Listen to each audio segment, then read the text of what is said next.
নমস্কার। শ্রীমদ্ ভাগবত অষ্টম স্কন্দ বলির বন্ধন মোচন।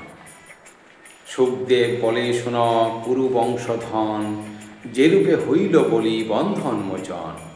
বামনের বাক্য শুনি বলি দৈত্যপতি, সন্তপ্ত হৃদয়ে হন চিন্তাকুলতি। বামনে লক্ষ্যিয়া পরে বলেন বচন, মম বাক্য মিথ্যা নহে শুনহ বামন। তৃতীয় তোমার পদ স্থাপন কারণ, অবশ্যই দিবস্থান না করি বঞ্চন। সত্যভ্রংশে ভয় মোর নাহিক নরকে, তোমার চরণ দাও আমার মস্তকে।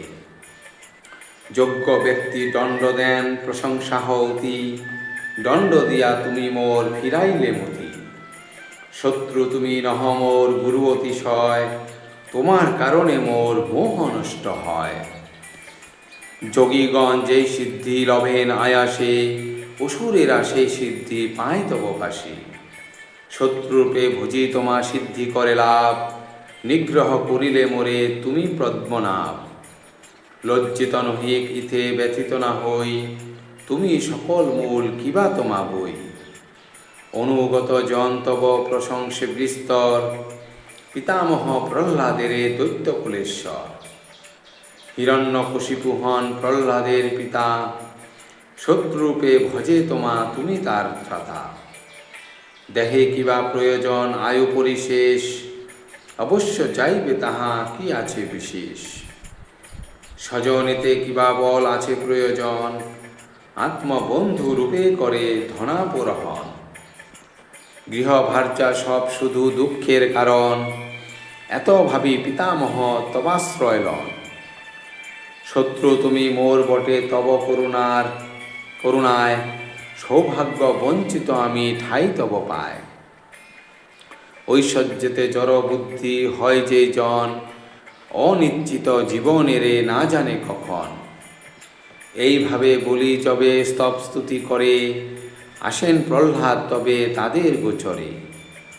পিতামহে দেখি বলি নোয়াইল মাথা, বদ্ধ বলি নাহি পারে পুজিতে সর্বথা।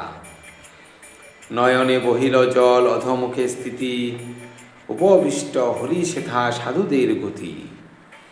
প্রহ্লাদ হরিরে দেখি আসে তরা করি, সাষ্টাঙ্গে প্রণাম করে ভূমির উপরি।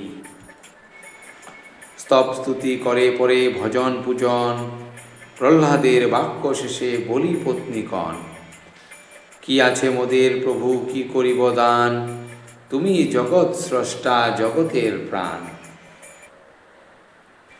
নিজেরে যে কর্তা ভাবে দুষ্ট অতিশয়, তুমি ছাড়া নাই কিছু তুমি বিশ্বময়। অতঃপর প্রজাপতি ভক্তিযুত চিতে, প্রণমিয়া ভগবানে লাগিল বন্দিতে। সকল বন্দনা শেষে নিজে নারায়ণ, কহিতে লাগিল ধীরে মধুর বচন।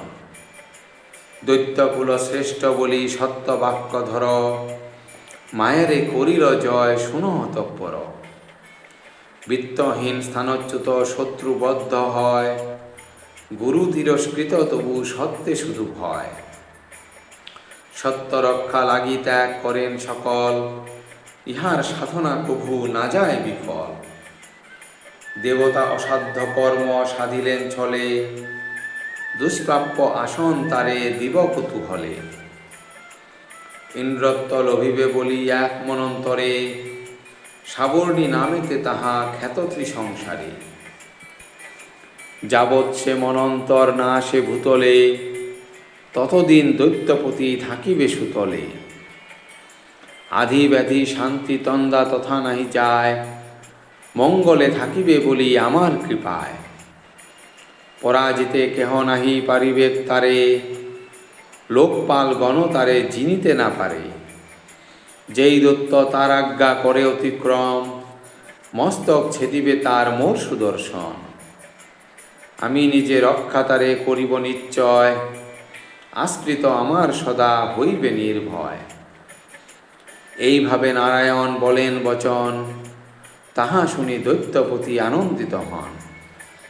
বন্ধন বিমুক্ত বলি হরির চরণে, প্রণমিল তৎসহ দেবদেবীগণে।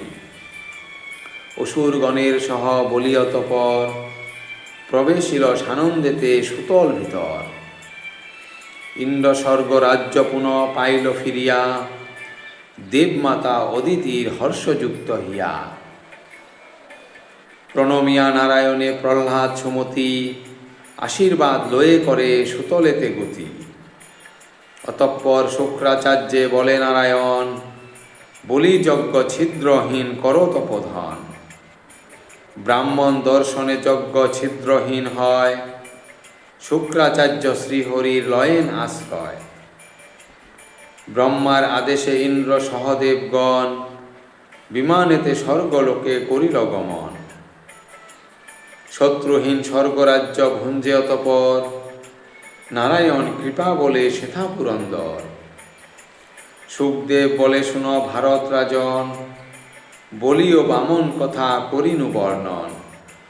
ইহার শ্রবণে সর্ব পাপ নাশ হয়, অবশেষে জন্মে শুধু পুণ্যের সঞ্চয়। দেবদেব শ্রীহরির অবতার কথা, যেই শুনে মুক্তি তার হইবে সর্বথা। দেব পিতৃকর্মাদিতে স্বভক্তি যে জন, বলি ও বামন কথা করিবে কীর্তন। সকল অভীষ্ট তার হইবে পূরণ, অচিরে পাইবে সেই হরির চরণ। সুবোধ রচিল গীত হরি কথা সার, বামন রূপের লীলা অতি চমৎকার। ইতি বলির বন্ধন মোচন সমাপ্ত। ধন্যবাদ।